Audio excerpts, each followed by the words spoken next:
reviewed by Pauline Kael.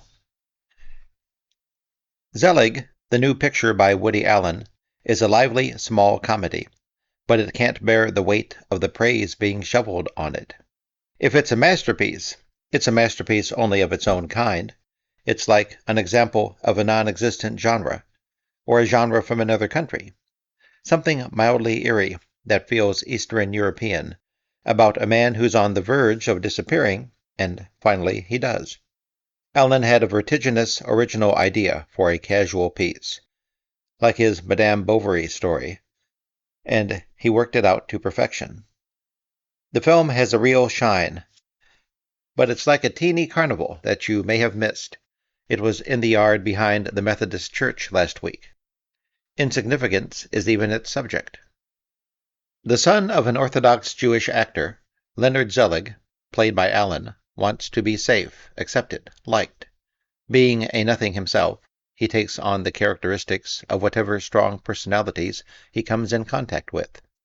In the faddest 20s, his freakish transformations, which are beyond his conscious control, make him a celebrity. He becomes the rage.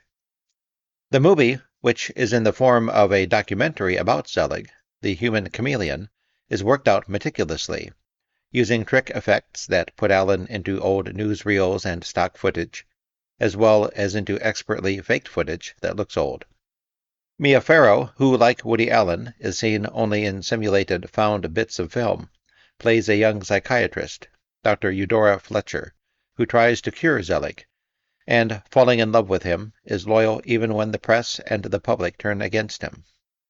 And this mock documentary, which is an intricately layered parody, includes interviews today with people who knew him, including the elderly Eudora, played by Ellen Garrison, who reminisces about him in her level-headed way. And it has its guest star savants.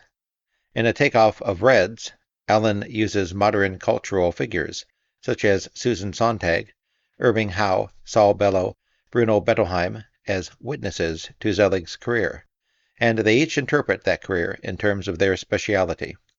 A few of them are perhaps too self-aware, too smiley about satirizing their own ideas. But Woody Allen has got one thing exactly right. As soon as they talk in abstractions, we tune out on what they're saying. The picture is thoroughly charming. It's quick and deft, and it races along. I admired the delicate care with which it was made. I kept smiling happily, and I laughed out loud once at something so silly I wasn't sure why it got to me. But when I see comparisons with Citizen Kane in the papers, I don't know what the writers are talking about. When you went to the movies in the pre-television days, the picture would come on right after the newsreel. At the end of the newsreel in Citizen Kane, the picture does start up. At the end of the newsreel in Zelig, the picture is over. I felt good, but I was still a little hungry for a movie. There's a reason Zelig seems small. There aren't any characters in it, Zelig included. It's a fantasy about being famous for being nobody.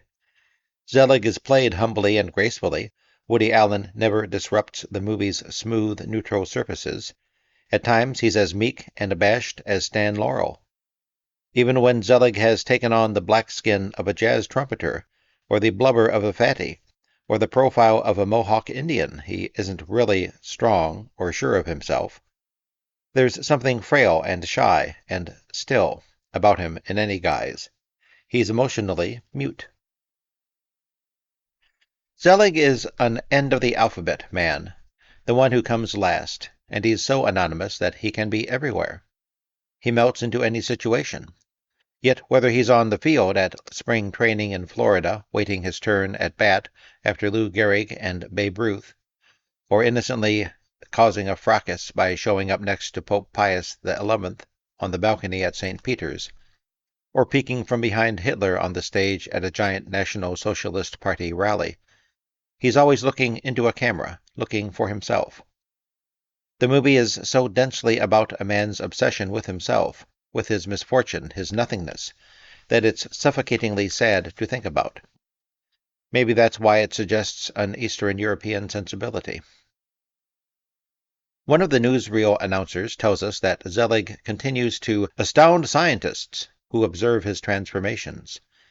And for a while, eminent doctors use him like a guinea pig. His half-sister takes him away, and she and her husband put him in sideshows, exhibiting him as a freak, like the Elephant Man. We see him at 1-0 point when the doctors are conducting experiments on him. He's sitting by himself in a hallway, a human cipher, eating a hard, unbuttered roll that has been handed to him. People walk past on their errands without registering his existence. He barely registers it. Woody Allen is poignant here, in the way that Chaplin was often poignant.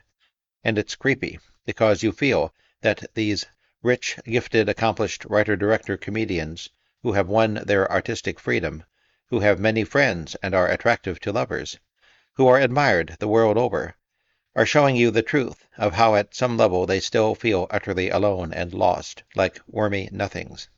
And you don't know how to react to it. Zelig is fastidiously controlled and dry, but at the core, that lonely figure chewing dutifully, without pleasure, it's bathed in tears. Yet that too is presented fastidiously. This film is an unusually gentle, modulated comedy.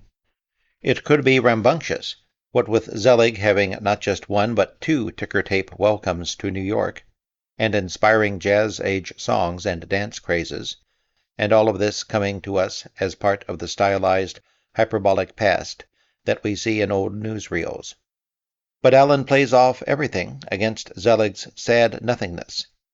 It's an ingenious stunt, like the unbuttered roll scene, which is totally visual. Its strength comes from the placement of the walkers-by in relation to the camera. The whole movie has been thought out in terms of the film image, turning American history into slapstick by inserting this little lost sheep in a corner of the frame.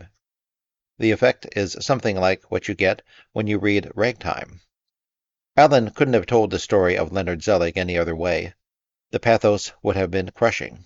It's the fakery that dries it out and keeps it light. Zelig is always just glimpsed, and the movie darts on. It's incredibly artful. It's all touches, like the enlightened modern woman expression on Eudora's face as she publicly smokes a cigarette. The clothes, the paraphernalia seem exactly right, yet funny. The care that has gone into the trivia is itself absurd. The movie is said to be about modern man's anxiety and his quest for identity, about conformism, the emptiness of celebrity, the fickleness of the public, etc. And it is about all these themes, but it's very real. You don't have to read Kafka or be worried about existential predicaments to get it. Zelig has a literary precursor, Melville's Confidence Man, whose appearance also kept changing. But Zelig is the confidence man without a game, and without the author's passion. Zelig has relatives, too, such as Chekhov's Olga in The Darling, who changes to suit her husbands, and Toto in the Zavattini-Decia film Miracle in Milan, who tries to make physically affected people feel better by imitating their afflictions. Woody Allen's originality is in shafting the almost universally accepted idea that everyone is someone. His movie is a chiding demonstration that everyone is not someone. That's real subversion. At least a third of all Tin Pan Alley lyrics may be shot to hell. Allen doesn't build up any rage about it, or much hilarity either.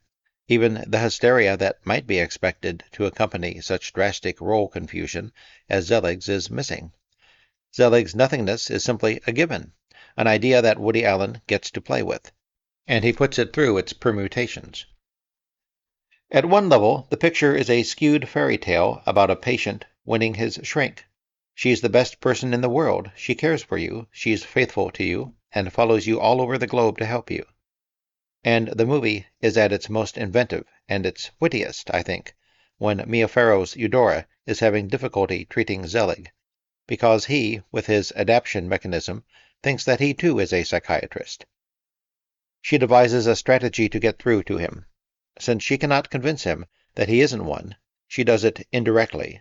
She tells him that she is a sham, an impostor, that she has been deceiving him and isn't really a psychiatrist. Zelig is visibly upset, and we see his distress as he begins to feel that he's an impostor too. But her cleverness backfires. His only way of dealing with his agitation is to disappear.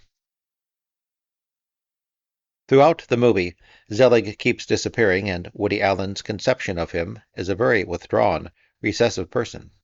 Though Eudora pursues Zelig, and there's an apparently happy resolution of his troubles, he learns to use his disorder, and presumably gains an identity that doesn't quite jibe with what we see. Mia Farrow, perhaps the most thin-skinned of actresses, luminously so, is unearthly, weightless, a Peter Pan. She has refinement in her bones, and hand in hand she and Woody Allen play together with a tactful ease. She has never seemed more finely chiseled or more beautiful, but she wears huge specs, and her slender face seems to disappear behind them. She's the invisible shrink. I got the feeling that Woody Allen, as director, was changing her, making her more like himself, that he was making her recede, and that she, like a chameleon, was becoming as faded and indistinct as he is. But she also changes him. She doesn't challenge him, as Diane Keaton did in her pictures with him.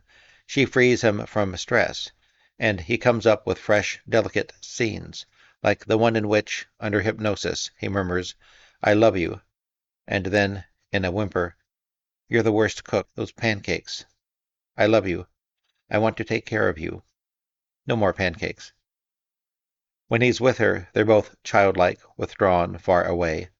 The whole picture goes by so fast, and the people are at such a remote distance that it seems evanescent, and though the aged Eudora is still around and to be interviewed, Zelig seems to have vanished, evaporated. He should be back, though. The term Zelig will probably enter the language to describe all the non-persons we meet. Thank you for listening.